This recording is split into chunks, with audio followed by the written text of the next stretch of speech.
How did a small mountainous tribe conquer the entire civilized world? That is a question that no one asked, but I'm here to give the answer.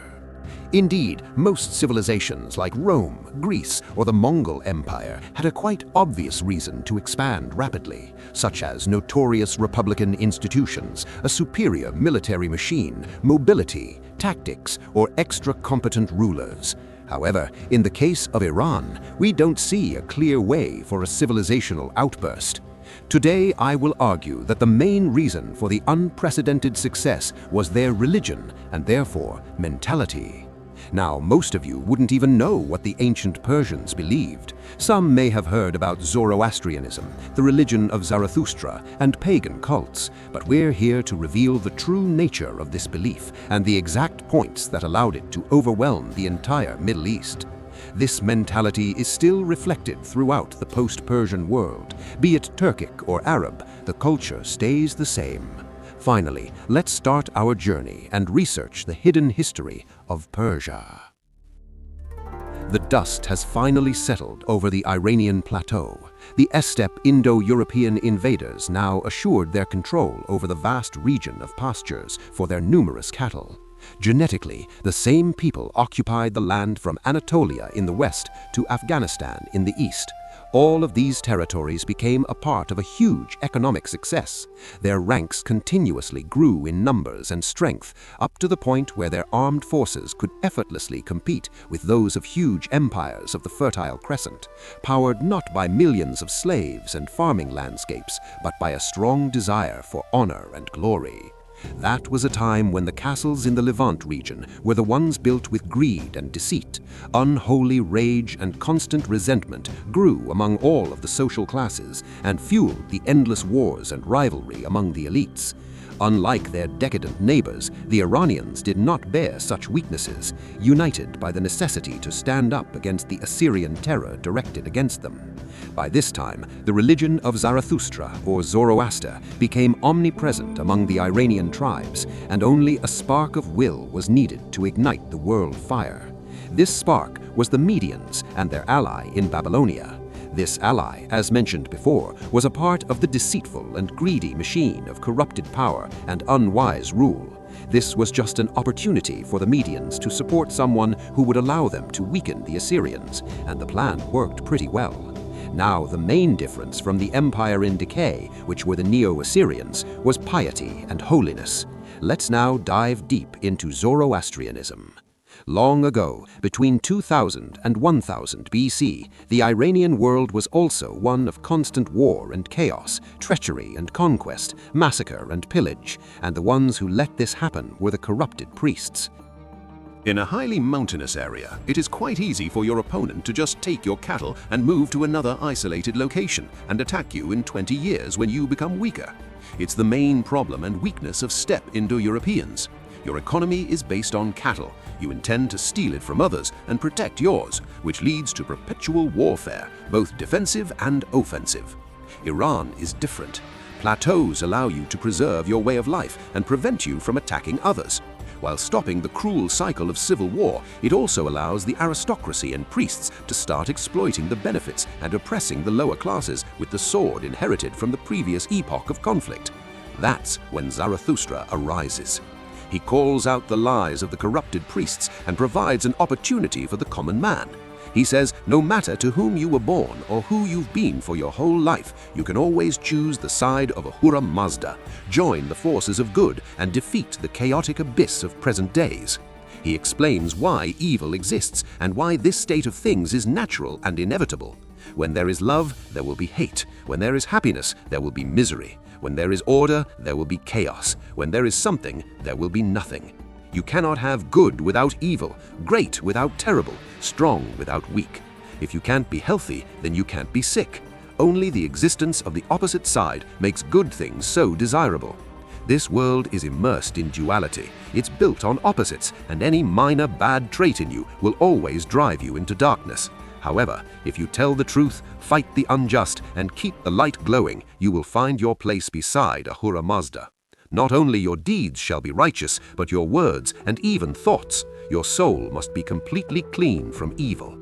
Listen to your soul and do what is right and just. This way you shall earn eternal honor and salvation. Now that is a way to form a great society.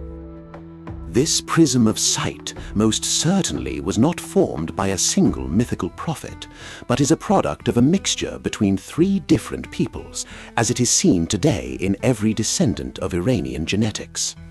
The ancient North Eurasian, wanderer of the North, brought calm and deep mythical thinking to the model, strategy and depth, wisdom-seeking and strife for victory. That all had been formed in the deep tundra and taiga of prehistoric Eastern Europe and Siberia, when every man had a chance, although the odds to acquire it were shrinking with each degree to the north. The second was the basal Eurasian, mostly seen today in North Africa, the Persian Gulf countries, and traditional Israel. They emerged long ago during a prosperous time and learned well to preserve tradition and the way of the ancestors, which is reflected in their religion. Unlike most of the world's nations today, they still adhere to the laws stated in their holy texts to the last letter. These laws were formed not by thousands, but by tens of thousands of uninterrupted evolution in the same conditions. Religion and tradition are their justice and honor. The third and the last one was the Western Eurasian, who was formed in the brutal glacial European winters, forced to reside in cramped refugia without access to a resource base, unlike the basal Eurasian.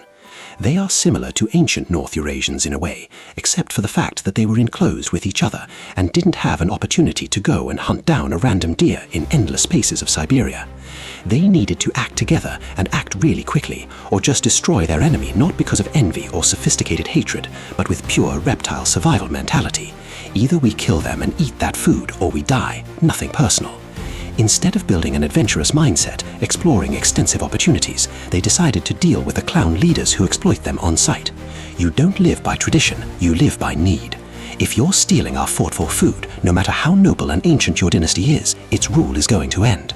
That is a world of pure reptile justice.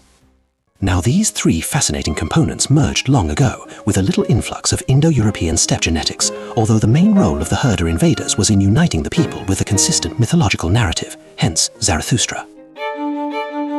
Finally, let's review the deeds of Cyrus the Great and the emergence of the Achaemenid Persian Empire. Nothing is eternal.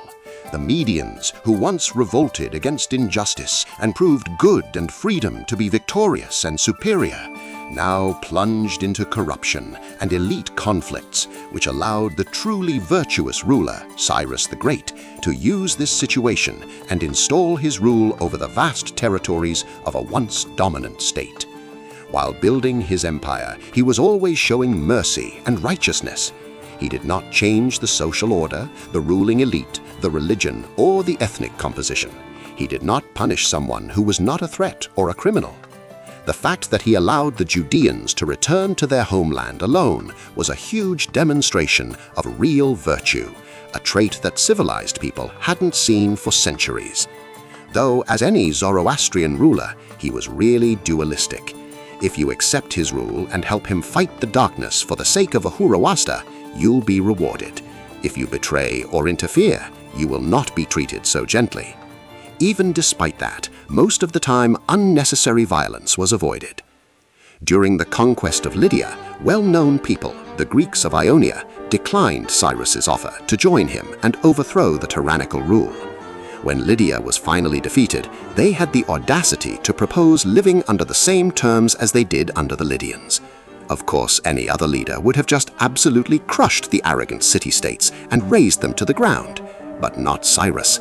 He only made sure that these lands were ruled by loyal Greek tyrants, which was a merciful move that would, however, turn into a catastrophe later. Other Persian rulers knew who deserved good and who had proven themselves bad. When Ionians once again showed their moral qualities by starting a war against Persia, Darius did exactly what he had to do, and unfortunately, Athenians were one of the allies who helped the Ionians revolt. Now you see this story of evil Persian hordes invading Greece from another perspective. Greeks and Athens were not as heroic as they are commonly perceived. They were rather vile and treacherous. Zoroastrianism was so deep in government tradition that Greeks said about Persians, they educate their boys from 5 to 20 years old and teach them only 3 things: riding, archery, and honesty. As you see, an honorable, respectful, and just approach can build a long-lasting empire, loved by its people, a prosperous Pax Persica. The new rulers, the Greeks, and their Hellenistic world, unlike the previous, were based on a pure need to please new colonizers and self-proclaimed diadochi czars with gold, silk, and slaves. That was the real story about the most influential part of the Persian Empire. Thank you for watching. Please like and subscribe if you liked the video, and leave your thoughts in the comments. One bonus interesting thing is that the Persian way of life is quite similar to the archetype of Thor, the god of thunder. It's exactly his behavior in the story in which Thor and Loki go to Midgard, and Thor generously proposes a divine meal to the mortal Midgardian humans using his 2 chariot goats.